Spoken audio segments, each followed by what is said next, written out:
அனைத்துலக சினிமா ரசிகர்களுக்கு சினிமா கொட்டகையின் அன்பான வணக்கம்.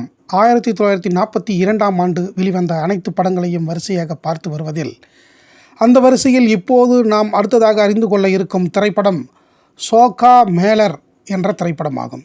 இந்த படத்தினை சென்னையைச் சேர்ந்த விஜய மாருதி பிக்சர்ஸ் என்னும் பட நிறுவனம் தயாரித்திருக்கின்றது. சி.வி. ராமன் என்னும் வெற்றிப்பட இயக்குனர் இந்த திரைப்படத்தை இயக்கியிருக்கின்றார். இனி இந்த திரைப்படத்தின் கதை சுருக்கத்தை பற்றி பார்ப்போம். இந்த சோக்கா மேலர் திரைப்படம் 14ஆம் நூற்றாண்டில் மகாராஷ்டிராவில் உள்ள பண்டரிபூருக்கு அருகில் மங்கள் வேதா என்ற கிராமத்தில் பிறந்த தாழ்ந்த வகுப்பைச் சேர்ந்த சோக்கா மேலர் என்ற விட்டல் பாண்டுரங்க கடவுளின் பக்தனின் வரலாற்றை சொன்ன படமாகவே இது எடுக்கப்பட்டிருக்கிறது.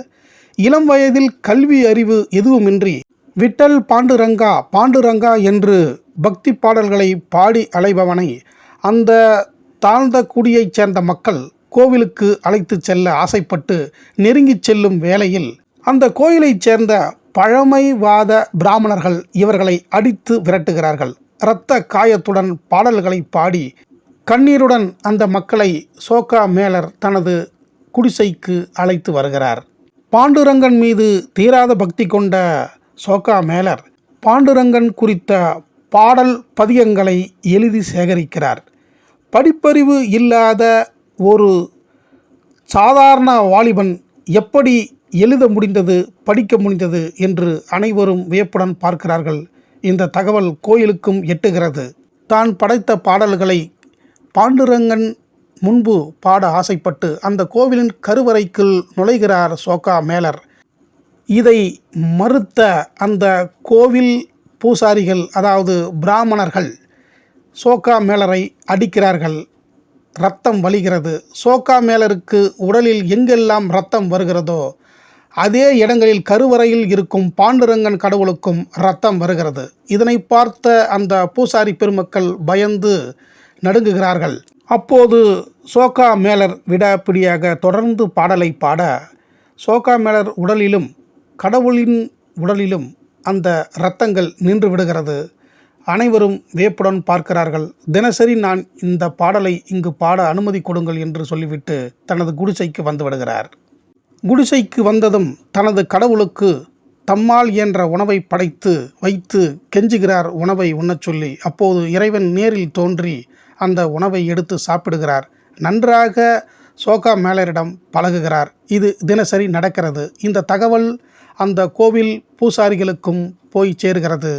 இதனை அறிந்த அந்த கோவில் பிராமண பூசாரிகள், நாம் தினசரி கடவுளுக்காக சொல்லப்படும் மந்திரத்தினை இந்த சோக்கா மேலர் தான் கெடுத்துவிட்டான், எனவே சோக்கா மேலர் இறக்க வேண்டும் என்று ஒரு திட்டம் தீட்டுகிறார்கள். மீண்டும் பாண்டுரங்கன் சோக்கா மேலர் வீட்டிற்கு வந்து உணவை உண்ணும் பொழுது சோக்கா மேலரை நோக்கி உனக்கு என்ன வரம் வேண்டும் என்று கேட்கிறார். அதற்கு சோக்கா மேலரோ, நான் உங்களுடன் கடைசி வரை இருக்க வேண்டும் என்று சொல்ல அது நிச்சயம் நடக்கும் என்று சொல்லி இறைவன் மறைந்து போகிறார். இப்போது அந்த பழமைவாத பூசாரி பிராமணர்கள் சோக்கா மேலரிடம் வந்து, நமது ஊர் எல்லையில் மதில் சுவர் ஒன்று எழுப்ப வேண்டும், அனைவரும் பணி செய்ய காத்திருக்கிறோம், நீங்களும் அதில் கலந்து கொள்ள வேண்டும் என்று சொல்ல அவரும் அந்த பணியில் கலந்து கொள்கிறார். சுவரை கட்டிக்கொண்டே பாடல்களை பாடுகிறார். அப்போது அந்த பூசாரிகள் மறுபக்கம் அந்த சுவற்றை இடித்து தள்ளுகிறார்கள்.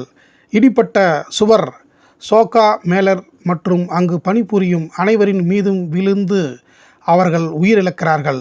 சோக்கா மேலர் நசுங்கி உயிரிழக்கிறார். உடனே அந்த பூசாரிகள் ஓடிவிடுகிறார்கள்.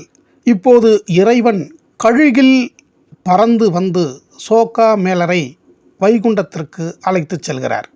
சுவற்றை இடித்து தள்ளி சோக்கா மேலரை கொன்ற அந்த பூசாரிகள் அனைவரும் இரத்த வாந்தி எடுத்து கதறி அழுகிறார்கள். விட்டல் பாண்டுரங்கனின் கோவில் தானாக திறந்திருப்பதை அறிந்து அவர்கள் அனைவரும் அந்த ஆலயத்திற்கு ஓடுகிறார்கள். அப்போது அந்த கோவிலில் ஒரு குரல் கேட்கிறது, நீங்கள் யாரை தீட்டானவன் என்றோ என்னை வணங்க தகுதியில்லாதவன் என்றோ எண்ணி கொன்றீர்களோ அவனது சடலத்தை கொண்டு இந்த ஆலயத்தின் வாசலில் ஓர் ஆலயத்தை எழுப்ப வேண்டும்.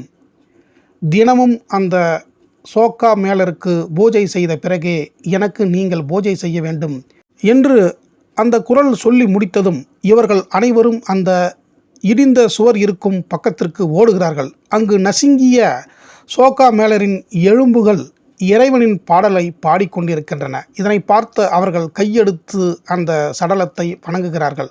பிறகு நசுங்கப்பட்ட அந்த உடலை எடுத்து வந்து அந்த கோவிலின் வாசலில் புதைத்து அதன் மேல் ஒரு சிறிய கோயிலை கட்டுகிறார்கள். இப்போது கூட்டம் கூட்டமாக மக்கள் சோக்கா மேலரை வணங்கிவிட்டு பாண்டுரங்கனை வணங்குகிறார்கள். இப்படியாக இந்த திரைப்படம் முடிகிறது. நடந்ததாக சொல்லப்படும் இந்த வரலாறு இன்றளவும் இப்போதும் மகாராஷ்டிரா மாநிலத்தில் சோலாப்பூர் மாவட்டத்தில் உள்ள பண்டரிபுரம் விட்டலர் கோவிலின் வாசலில் இப்போதும் நீங்கள் சோக்கா மேலர் ஆலயத்தை காணலாம். அதன் படங்களைத்தான் இங்கு உங்களுக்காக வழங்கியிருக்கின்றோம்.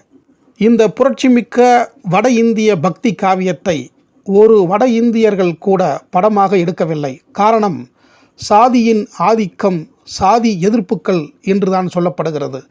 இந்த புரட்சி வரலாற்றை அன்றே துணிச்சலுடன் படமாக எடுத்தது நமது தமிழ் திரைப்பட உலகம்தான். அதற்காக இந்த படப்பிடிப்பு குழுவினர் அனைவரையும் மனதார உங்கள் அனைவரின் சார்பாக சினிமா கொட்டகை வாழ்த்துகிறது, பாராட்டுகிறது, போற்றுகிறது. இந்த புரட்சிமிக்க பக்தி காவியத்திற்கு திரைக்கதை, வசனம் மற்றும் பாடல்களையும் எழுதி இசையையும் அமைத்திருக்கிறார் ஜி. சுந்தர பாகவதர் அவர்கள். அவர் வேறு யாருமல்ல, பிரபல இசை அமைப்பாளரான ஜி. ராமநாதன் அவர்களின் சகோதரர்தான். இந்த திரைப்படத்தில் சோக்கா மேலராக கொத்தமங்கலம் சீனு அவர்கள் மிக மிக சிறப்பாக நடித்து அசைத்திருக்கிறார். குறிப்பாக அனைத்து பாடல்களையும் பாடி நடித்திருக்கிறார்.